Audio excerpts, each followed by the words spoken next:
Next है अपना method to estimate absolute poverty. Absolute poverty measure करने के क्या क्या मेथड्स हैं इंडिया में स्टैटिस्टिक्स डिपार्टमेंट के द्वारा यूज किया जाता है। तो 3 मेथड जो है यूज किया जाता है। इसमें पहला है uniform reference recall period, mix reference recall period, modified mix reference recall period. एक करके हम इसको समझते हैं।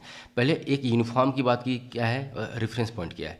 तो यूनिफॉर्म का मतलब जो है कि ये सभी जितने भी प्रोडक्ट्स एक कंज्यूमर के द्वारा, एक हाउस होल्ड्स के द्वारा, एक व्यक्ति के द्वारा यूज किया जाता है, जिसमें कि मान लीजिए डेली कंजम्पशन वाले जो है सब्जी है, फ्रूट्स है, मिल्क वगैरह प्रोडक्ट है, रेंट है, हाउस होल्ड का कुछ कंजम्पशन का कुछ आइटम है, या फिर ड्यूरेबल्स गुड्स वगैरह, टीवी, वॉशिंग मशीन, ये सब चीज़ को जो है एक यूनिफॉर्म रेफरेंस का मतलब यहाँ पे हुआ कि मान लीजिए 30 डेज़ का हमने रेफरेंस रखा है।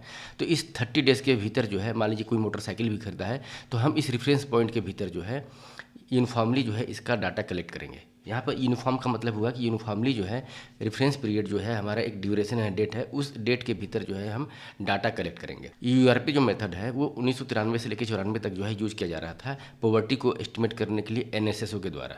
इसके अंतर्गत जो है यूनिफॉर्मली रेफरेंस जो है पॉइंट है, चाहे पीरियड है हमारा, इसके अंतर्गत कंजम्पशन के लिए जो भी आइटम्स हम यूज करते हैं, ऑल आइटम जो है 30 दिन के भीतर जो है, जो हमारा जैसे आज हम अगर 30 जो मंथ है उसके 30वें दिन अगर हम डाटा रिलीज कर रहे हैं, तो 1 से लेकर के 30 तक के तारीख के डाटा को हम कलेक्ट करेंगे, और 30 चाहे 1 तारीख को नेक्स्ट मंथ में हम रिलीज करेंगे। तो जो प्रीवियस 30 डेज़ है उसके बीच में ये डाटा कलेक्ट किया गया है। तो जब यूआरपी अप्लाइड किया जाता है तो हाउस होल्ड्स जो है उनके द्वारा, मतलब हाउस होल्ड्स को सर्वे किया जाता है, उनके कंजम्पशन पैटर्न को, कितना वो खर्च किए, कितना एक्सपेंडिचर किए, यूनिफॉर्मली जितना भी मटेरियल उन्होंने जो है खपत किया 30 दिन प्रीसीडिंग जो है डाटा सर्वे जो है उसके आधार पर। फिर जब एमआरपी की बात की जाए, ये जो है यूनिफॉर्मली रेफरेंस पॉइंट में क्या होता है कि मान लीजिए 30 दिन के भीतर जो है हमने एक डाटा कलेक्शन किया, इसमें मोटरसाइकिल तो इस 30 दिन के भीतर खरीदा नहीं जाएगा, वॉशिंग मशीन खरीदा नहीं जाएगा। क्या है इसमें जो है ज़्यादातर हम कभी कभी वॉशिंग मशीन खरीद लिया, नेक्स्ट मंथ में जो है मोटरसाइकिल खरीद लिया। तो ऐसा जो है रेफरेंस लेने से हमको क्या है कि इसका स्टेटिस्टिक्स जो है, हमको डाटा जो आता है इसका वो कंसिस्टेंट नहीं आता है, बहुत स्क्यूड टाइप का आता है, रिलायबल डाटा नहीं होता है। तो इस डाटा की रिलायबिलिटी को और अच्छा, मतलब जो है ग्लोबल जो स्टैंडर्ड्स है उसको फॉलो करने के लिए जो है इसको जो है एक तरीके से बंद कर दिया गया है। बाद में जो है एमआरपी टाइप का एक मिक्स्ड रेफरेंस जो है पीरियड लेकर के आया गया 1999 से 2000 तक के बीच में। इसको जो है एनएसएसओ के द्वारा जो है स्टार्ट किया गया यूआरपी को रिप्लेस करके। अब एमआरपी में क्या है कि मिक्स रेफरेंस जो लेने लगा, यूज करने लगा जाएगा। एमआरपी मिक्स क्या यहाँ पे ये मतलब हुआ कि जैसे जो पेरिसेबल आइटम है, कुछ ऐसे आइटम्स जो कि मतलब जो है वो जल्दी ख़त्म होने वाले हैं, तो उसको हम 30 डेज़ के भीतर जो है उसका डाटा कलेक्ट करते हैं, जैसा कि हम यूनिफॉर्म रेफरेंस में कर रहे थे। लेकिन कुछ आइटम ऐसे हैं जो हमेशा नहीं खरीदा जाता है, ओकेजनली खरीदा जाता है 6 महीने 8 महीने में, जैसे कि clothing, footwear, durable goods, education के ऊपर जो हमारा एक्सपेंडिचर है, और मेडिकल के ऊपर जो हमारा एक्सपेंडिचर है। तो ऐसे जो है नॉन फूड्स जो आइटम है 5 ऐसे, उनका जो है डाटा हम 365 दिन के प्रीवियस जो 365 डेज़ है उसका डाटा हम लेते हैं। और जो ऐसे आइटम जो हमेशा के लिए मतलब रेगुलर कंजम्पशन के लिए होते हैं, पेरिसेबल होते हैं, फ्रूट्स, मिल्क वगैरह जो होते हैं, खाने पीने की चीज़ें, एडिबल ऑयल वगैरह, तो उसका डाटा हम 30 दिन के भीतर लेते हैं। तो इसमें मिक्स कर लिया गया है एक 30 डेज़ का डाटा, और जो है कुछ आइटम्स जो है जो नॉन फूड आइटम है उनका 365 डेज़ का डाटा हम ले लेते हैं। तो इन 2 डाटा का जो है कलेक्शन करके जो है रिलीज़ किया जाता है, हम उसको बोलते हैं MRP mixed reference recall period जो होता है। इसके द्वारा जो है जो तेंदुलकर कमेटी का जो पॉवर्टी एस्टिमेट था वो एमआरपी को लेकर के जो है वो अपना एस्टिमेट किए थे। अभी जो है ऑल पॉवर्टी लाइन एस्टिमेट जो है एमआरपी को लेकर के किया जाता है। तीसरा है हमारा modified mix reference recall period. इसके अंदर क्या किया जाता है, ये एक तो सबसे एडवांस है, और इसमें जो है टाइम को और भी ज़्यादा स्पेसिफाई किया गया है और भी ज़्यादा मिक्स किया गया है, इसलिए इसको हम बोलते हैं मिक्स जो है मॉडिफाइड मिक्स को और भी मॉडिफाई किया गया है। इसमें जैसे हमारा यूआरपी था उसमें जो है 30 दिन का जो है रेफरेंस लिया जा रहा था। फिर एमआरपी आया तो एमआरपी में हम जो है 2 रेफरेंस पॉइंट था, एक 30 डेज़ का था और 365 डेज़ का था। अब इस मॉडिफाइड में क्या है कि कुछ आइटम को जो हाईली पेरिसेबल है, जैसे कि edible oil, egg, fish, meat, vegetable, fruits, spices, beverage, refreshments, processed foods, paan, tobacco, intoxicants, इनका जो है रेफरेंस पीरियड जो है 7 डेज़ का है। जो है मिक्स रेफरेंस में 365 डेज़ का जो है हमारा रेफरेंस पीरियड था, क्लॉथिंग के लिए, फुटवियर के लिए, एजुकेशन, मेडिकल एक्सपेंडिचर और ड्यूरेबल गुड्स, वो इसमें भी इंक्लूड कर लिया गया। 365 डेज़ में जहाँ वहाँ पर था यहाँ भी ले लिया गया। जो 30 डेज़ का पीरियड था वेजिटेबल्स वगैरह के लिए, पेरिसेबल आइटम्स के लिए, उसको रिड्यूस करके 7 डेज़ कर दिया गया है। फिर ऐसे आइटम्स जो हर महीने कंज्यूम होने वाले हैं, जैसे उनको 30 डेज़ रिकॉल पीरियड में रखा गया, जैसे कि फूड आइटम्स जो है रेगुलर यूज करने वाले, जो इनके अलावा बच गया जो रिमेनिंग फूड आइटम वो। फिर फ्यूल्स और light, miscellaneous goods, rents, non institutional medical taxes, ये सब चीज़ें जो है वो 30 डेज़ के भीतर लिया जाएगा। तो यहाँ पे 3 चीज़ें हो गई। एक जो खाने पीने की जो चीज़ें हैं उनको हम 7 डेज़ के भीतर लेंगे।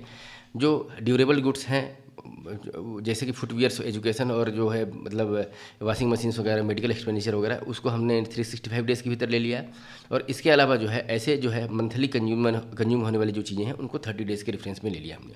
और फिर इनका जो है डाटा जो है कंपाइल किया जाता है एनएसएसओ के द्वारा। एमआरपी जो है ये मेथड एनएसएसओ के द्वारा जो है कंप्लीट किया जा रहा है पॉवर्टी को एस्टिमेट करने के लिए 2009-10 से 2010-11 के बीच में। और जो है रंगराजन कमेटी का जो है एस्टिमेट पॉवर्टी जो उन्होंने किया था 2014 में जो रिपोर्ट आया था, जिसके ऊपर कंट्रोवर्सी भी हुआ था, उन्होंने इसी मॉडिफाइड मिक्स रेफरेंस पीरियड के ही मेथड को यूज करके जो है पॉवर्टी एस्टिमेट। वर्ल्ड बैंक ने भी 2015 में इस मेथड को जो है सपोर्ट किया था कि एमआरपी से जो शिफ्ट करके एमएमआरपी मॉडिफाइड मिक्स रेफरेंस पीरियड जो आया है ये ज़्यादा सूटेबल है और ज़्यादा क्लियर डाटा जो है, रियलिस्टिक डाटा जो है कैप्चर करता है। और इसलिए भी जो है ये एमएमआरपी जो है मॉडिफाइड मिक्स रेफरेंस अभी इंडिया में जो सीपीआई का जो मेजरमेंट किया जाता है, कंज्यूमर प्राइस इंडेक्स का जो मेजरमेंट है, वो इसी के आधार पर जो है किया जाता है। फिर डिफरेंस क्या है, जो पॉवर्टी एस्टिमेट हम अगर यूआरपी पे करते हैं, एमआरपी पे करते हैं और एमएमआरपी पे करते हैं, तो डिफरेंस क्या है। अगर हम कंपेरेटिव एनालिसिस करें तो अगर पॉवर्टी के डाटा का एस्टिमेट आएगा तो क्या डिफरेंस रह जाएगा।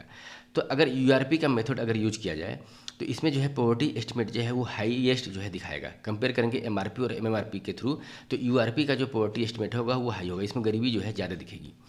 एमआरपी मेथड अगर यूज किया जाता है तो यूआरपी से कंपेरेटिवली जो है एमआरपी में जो है लेस पॉवर्टी एस्टिमेट दिखेगा, लेकिन जो है एमएमआरपी से जो है ज़्यादा पॉवर्टी एस्टिमेट हमको दिखेगा। एमएमआरपी का मेथड अगर देखा जाए तो इसमें जो है लोअर जो है, याद बोला जाए ये तीनों चीज़ों में सबसे लोवेस्ट जो है पॉवर्टी का जो है एस्टिमेट यहाँ पे निकल कर। क्यों ऐसा है कि मतलब एमएमआरपी जो है मॉडिफाइड मिक्स में जो है सबसे कम जो है पॉवर्टी एस्टिमेट आएगा। इसका ये है कि इसमें जो रेफरेंस पीरियड है अलग अलग प्रोडक्ट के लिए, इसको इस तरीके से सेग्रेट कर दिया गया है कि ये रियल पिक्चर क्रिएट करेगा। यूआरपी में क्या यूनिफॉर्मली जो है वो पिक्चर को जब कवर अप करेगा तो इसमें डेफिनेटली जो है जो इन्फ्लेशन है, वो इन्फ्लेशन और जो पॉवर्टी लाइन है वो हमको बढ़ करके यहाँ पे दिखे। नेक्स्ट है पॉवर्टी एस्टिमेट जो किया जाता है, एक इनकम बेस्ड अप्रोच होता है, दूसरा जो है कंजम्पशन एक्सपेंडिचर बेस्ड जो है पॉवर्टी लाइन डिफाइन करते हैं। इंडिया में कंजम्पशन बेस्ड जो है एक्सपेंडिचर के आधार पर जो है पॉवर्टी को हम एक्सप्लेन करते हैं, इनकम बेस्ड अप्रोच जो है अप्लाई नहीं किया जाता है। क्या रीजन है इसका, तो एनएसएसओ जो है एस्टिमेट करता है पॉवर्टी लाइन, वो कंजम्पशन एक्सपेंडिचर के आधार पर करता है।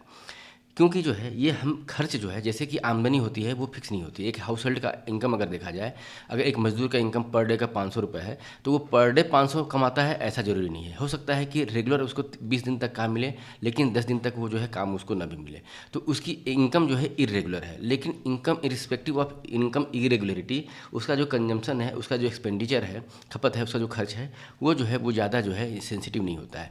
जो हाउस होल्ड के जो नेसेसरी आइटम्स हैं उसको एनी हाउ जो है एक्सपेंडिचर करना है। तो ये जो कंजम्पशन एक्सपेंडिचर जो है वो रेगुलर होता है, कंसिस्टेंट होता है, इसलिए इसके डाटा को कैप्चर कर पाना जो है वो आसान होता है। इसलिए इंडिया में जो है कंजम्पशन एक्सपेंडिचर बेस पे जो पॉवर्टी एस्टिमेट किया जाता है वो बेटर मेजरमेंट टूल होता है इनकम बेस्ड पॉवर्टी एस्टिमेट के कारण। किससे कंपेरिजन करेंगे तो अगर क्योंकि वही हमने जो बताया कि एक तो इनकम इरेगुलरिटी होती है, मेजोरिटी हाउस होल्ड जो होता है उसका इनकम जो है इरेगुलर होता है, खास करके जो इनफॉर्मल सेक्टर है उसका, जबकि कंजम्पशन पैटर्न जो है वो कंपेरेटिवली जो है स्टेबल होता है। इसलिए जो है यूज ऑफ यूआरपी, एमआरपी और एमएमआरपी जो है वो इनकम बेस्ड अप्रोच उठा करके जो है अगर हम पॉवर्टी एस्टिमेट करेंगे तो सही डाटा हम कैप्चर नहीं कर पाएंगे, वो फिजिबल नहीं होगा पॉवर्टी लाइन को एस्टिमेट कर पाना। इसलिए जो है ये तीनों जो है डाटा यूआरपी के द्वारा भी, एमआरपी के द्वारा भी और मॉडिफाइड मिक्स रेफरेंस के द्वारा भी जो है कंजम्पशन एक्सपेंडिचर बेस्ड जो ही पॉवर्टी लाइन को डिफाइन किया जाता है। नेक्स्ट है सिचुएशनल पॉवर्टी। सिचुएशनल पॉवर्टी क्या है कि किसी कारण से आपका जो है इकोनॉमिक सिचुएशन जो है वो चेंज हो गया इन द सेंस कुछ अनसर्टेनिटी हो गई, डेथ हो गया, कैजुअलिटी हो गया, डिजास्टर आ गया, डाइवोर्स हो गया, नौकरी कर रहे थे, नौकरी चली गई, बेरोजगार हो गया, अनएम्प्लॉयड हो गया। तो उस कंडीशन में मान लीजिए कि एक समय आप जो है 50,000 सैलरी आपकी थी, 3 महीने के लिए जो है आप सस्पेंड हो गए या आपकी जॉब चली गई, तो आपका इकोनॉमिक कंडीशन यहाँ पे डाउनफॉल हो गया। आपके पास इनफ सेविंग नहीं थी कि आप जो है सर्वाइव कर पाएँ, तो आप जो है यहाँ पे बिलो पॉवर्टी लाइन आ गए, गरीबी रेखा के नीचे आ गए, क्योंकि आपका सिचुएशन जो है यहाँ पे चेंज हो गया। तो इस टाइप की सिचुएशन बेस्ड जो है अगर आप किसी कारण से जो है एबव पॉवर्टी लाइन है और सिचुएशन चेंज होने से, ख़राब हो जाने से, अनसर्टेनिटी हो जाने से गरीबी रेखा के नीचे आ जाते हैं, और फिर वो सिचुएशन जो है नॉर्मलाइज हो जाता है। 6 महीने के बाद आपकी जॉब फिर से लग जाती है, या फिर किसी कारण से आपके घर में किसी की डेथ हो गई है और इनकम का सोर्स बंद हो गया, लेकिन फिर 6-8 महीना से 2 साल के बाद कोई फिर इनकम करने लगता है और फिर इनकम जनरेट होने की वजह से आपका सिचुएशन नॉर्मल हो जाता है, तो इस कंडीशन में जो पॉवर्टी परसिस्ट कर रही है उसको हम बोलते हैं सिचुएशनल पॉवर्टी। फिर जनरेशनल पॉवर्टी की बात की जाए तो इसको ये ऐसे डिफाइन किया जा सकता है कि पॉवर्टी जो है 2 और उससे ज़्यादा जनरेशन में लगातार अगर रह रही है, स्टे कर रही है, तो हम इसको बोलते हैं जनरेशनल पॉवर्टी। मतलब पॉवर्टी जो है एक जनरेशन से दूसरे जनरेशन में ट्रांसफ़र हो रही है, अपग्रेडेशन नहीं हो रहा है, इनकम नहीं बढ़ रहा है। जैसे कि एसेट्स वगैरह होते हैं, उसमें जो है उसके आपके जो है एसेट्स वगैरह उतने रिटर्न नहीं देते हैं, चाहे आपके पास लिमिटेड एसेट्स हैं जिससे कि आप इतना भी पैसा नहीं जनरेट कर पा रहे हैं कि आपका इनकम जो है बिलो पॉवर्टी लाइन से ऊपर चला जाए। एज ए कंसेप्ट इसको हम ये बोल सकते हैं कि इंटर जनरेशनल पॉवर्टी इसी को बोला जाता है। जब जनरेशन टू जनरेशन जो है पॉवर्टी ट्रांसफ़र होती है तो इसको हम बोलते हैं generational poverty, inter generational poverty. Various estimate of poverty in India को देखा जाए तो इंडिया में पॉवर्टी को एस्टिमेट करने के लिए क्या क्या चीज़ें हुई प्री इंडिपेंडेंस और पोस्ट इंडिपेंडेंस। तो प्री इंडिपेंडेंस आज़ादी से पहले का अगर एस्टिमेट देखा जाए तो इंडिया का फर्स्ट पॉवर्टी एस्टिमेट किसी के द्वारा किया गया तो श्री दादा भाई नौरोजी, जिनको जो है ग्रैंड ओल्ड मैन भी कहा जाता है। इन्होंने एक बुक लिखी थी poverty and un British rule in India. इसमें इन्होंने जो है सब्सिस्टेंस बेस्ड पॉवर्टी लाइन जो है वो ड्रॉ किया था।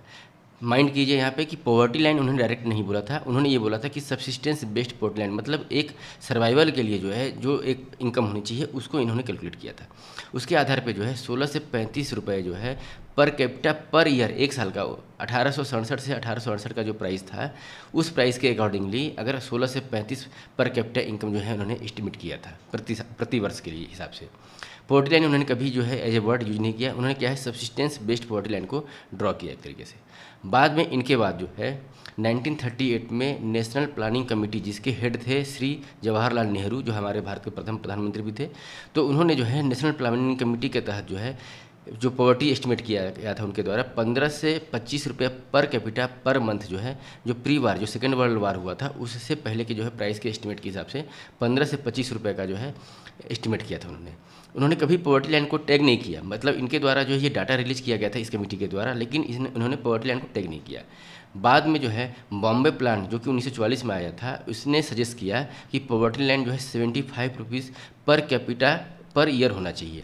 तो ये प्री इंडिपेंडेंस के जो है एस्टिमेट्स थे पॉवर्टी से रिलेटेड। इसके बाद हमारा पोस्ट इंडिपेंडेंस का जो आया एस्टिमेट, उसको अगर हम देखें तो इसमें पहला आया हमारा बीएस मिन्हास स्टडी 1950 में। और चूँकि देखिए इसके बाद इसे 1950-56 के डाटाबेस के आधार पे और ऐसे ऐसे जो है एमएस आहलूवालिया स्टडी, पीडी ओझा, ये अब हमको इसलिए रिलेवेंट हो जाता है एग्ज़ाम के पर्सपेक्टिव से कि यूपीएससी में भी, यूपीपीएससी में, बिहार पीएससी में भी जो है अब फैक्ट बेस्ड क्वेश्चन जो है ज़्यादा आते हैं।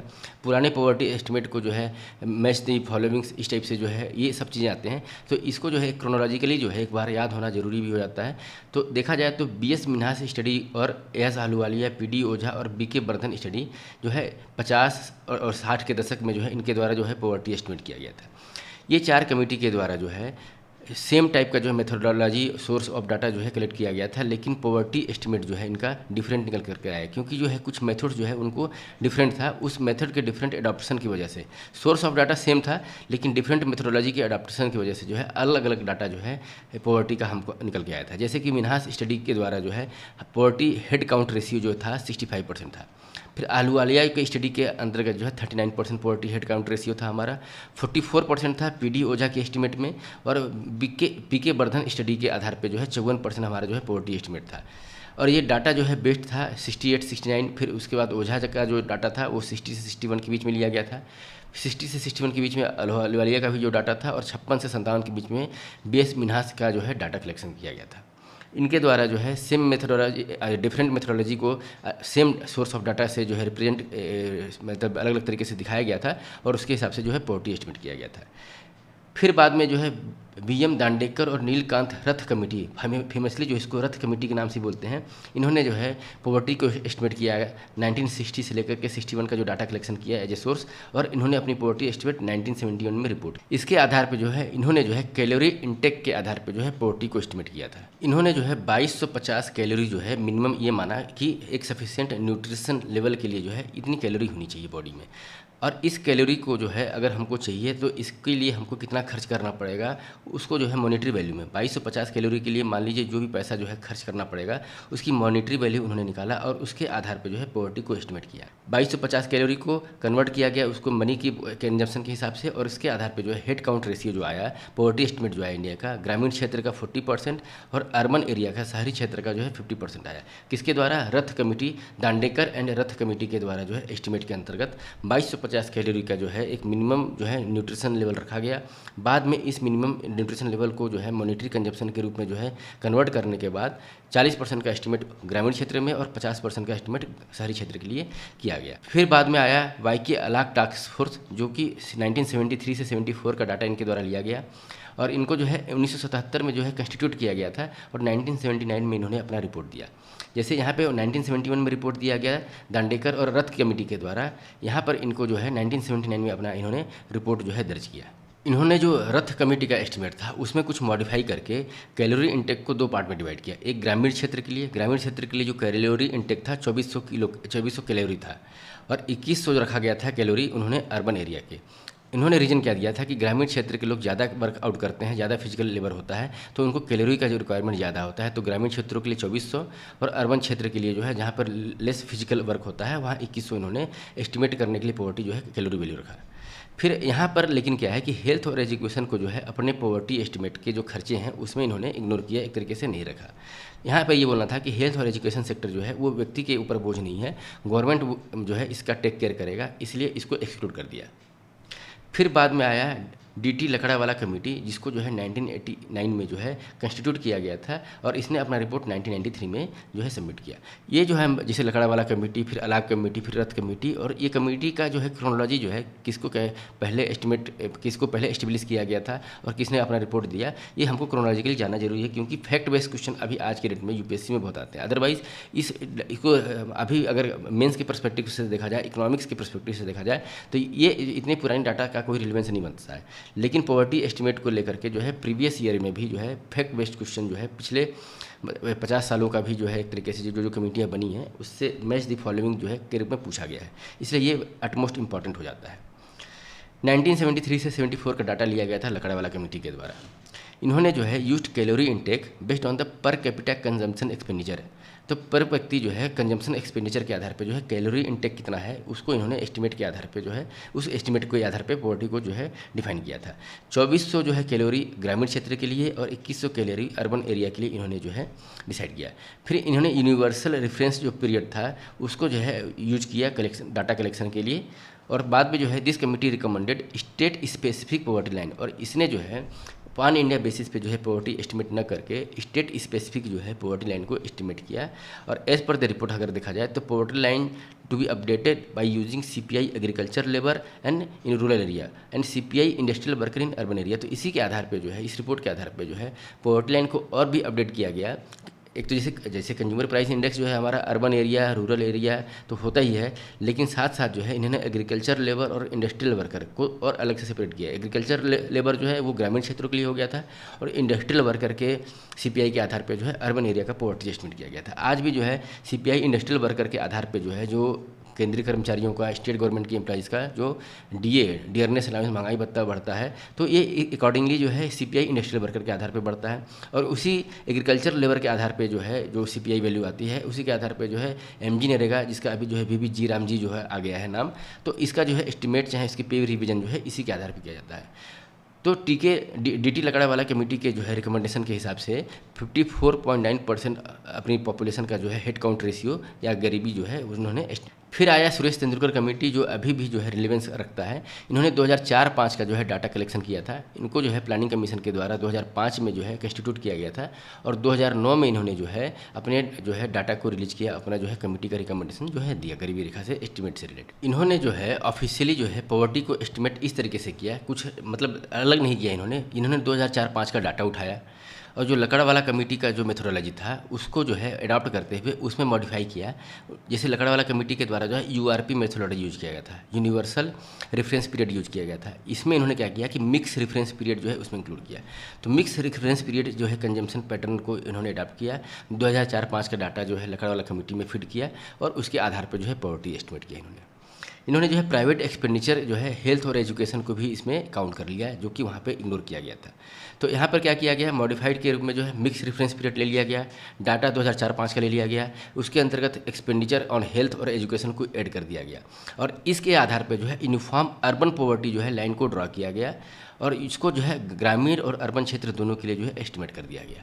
किसके द्वारा? सुरेश तेंदुलकर कमेटी के द्वारा। फिर यहाँ पर वही बात कि अगर लकड़ावाला कमेटी का एस्टिमेट यूज किया गया है तो फिर 2100 और 2400 कैलोरी इंटेक के हिसाब से जो है यहाँ पे एस्टिमेट किया गया। इसके आधार पे 37.2% जो है ऑल इंडिया का अगर जो है पॉपुलेशन अगर देखा जाए तो था और इसमें this was much more than 21.8% poverty जो है एस्टिमेट किया गया है 61st राउंड ऑफ NSSO का जो है सर्वे किया गया था उसके आधार पे। ओवरऑल 37.2% जो है पॉवर्टी या हेड काउंट रेशियो जो है सुरेश तेंदुलकर कमेटी के द्वारा जो है ऑल इंडिया बेसिस पे जो है एस्टिमेट किया गया था पॉवर्टी का। नेक्स्ट है इसी में हमारा रंगराजन कमेटी, जिसने पॉवर्टी एस्टिमेट किया 2012 में इसको एस्टेब्लिश किया गया था, कंस्टिट्यूट किया गया था और 2014 में इसने जो है अपना रिपोर्ट सबमिट किया। इसका जो डाटा था वो 2011-12 के बेस के आधार पे था। मेथड इसने यूज किया था जो है सेपरेट मेथड अर्बन और रूरल के कैलकुलेशन के लिए पॉवर्टी एस्टिमेट इसने किया था, जो कि लकड़ावाला कमेटी के सिमिलर था। इसने जो है फूड आइटम और नॉन फूड आइटम दोनों को जो है एक्सपेंडिचर में होने वाले जो है डेटेस को कैलकुलेट किया था, अपने में अकाउंट में इंसर्ट किया था। साथ साथ जो है इसके द्वारा जो है मॉडिफाइड मिक्स्ड रेफरेंस पीरियड का यूज किया गया था, जो कि तेंदुलकर कमेटी में जो है मिक्स्ड रेफरेंस पीरियड का यूज किया गया था। तो यहाँ पे ये मॉडिफाइड का मतलब हमने जो समझा था कि उसमें जो है अलग अलग आइटम को अलग अलग बेस फ्रेम के हिसाब से लिया जा रहा था। किसी को 365 डेज, किसी को 30 डेज और किसी को 7 डेज के रेफरेंस पीरियड पर जो है कैलकुलेट किया जा रहा था उसकी महंगाई दर। पॉवर्टी जो है इसमें बेस किया गया था monthly expenditure of the family of 5। यहाँ पे एक इंडिविजुअल व्यक्ति और एक व्यक्ति और हाउस होल्ड की बात नहीं हो रही थी, यहाँ क्लियर कट डिफाइन था कि 5 लोग जो है फैमिली मेम्बर के होंगे तो उनका जो है उनका जो एक्सपेंडिचर जो होगा वो कितना होगा, उसी के आधार पर जो है पॉवर्टी एस्टिमेट किया गया था। वहीं तेंदुलकर कमेटी में क्या हुआ था कि इंडिविजुअल बेसिस पे जो है कंजम्पशन एक्सपेंडिचर को मान करके जो है पॉवर्टी एस्टिमेट किया गया था। फिर इसके पहले की जो कमेटियाँ हुआ करती थी वो केवल कैलोरी इंटेक को काउंट करती थी। कैलोरी इंटेक पे होने वाले जो खर्चे हैं, कंजम्पशन एक्सपेंडिचर है, जैसे कि 2100 और 2400 कैलोरी जो है उसको एक्वायर करने के लिए कितने खर्चे होंगे और उस खर्चे के आधार पे पॉवर्टी एस्टिमेट होता था। लेकिन यहाँ पर क्या है कि कैलोरी के साथ प्रोटीन, फैट, इन सबको जो है इंक्लूड किया गया था और इसके आधार पर जो है पॉवर्टी को एस्टिमेट किया गया था। रंगराजन कमेटी का जो पॉवर्टी एस्टिमेट था उसके अंतर्गत हेड काउंट रेशियो जो हमारा आया था पॉवर्टी एस्टिमेट 29.5% आया था, जबकि हमारा तेंदुलकर कमेटी में कितना आया था 37.2% आया था। तो उससे जो है बहुत ज़्यादा कम जो है यहाँ पर हमको रिफ्लेक्ट हो रहा था रंगराजन कमेटी में।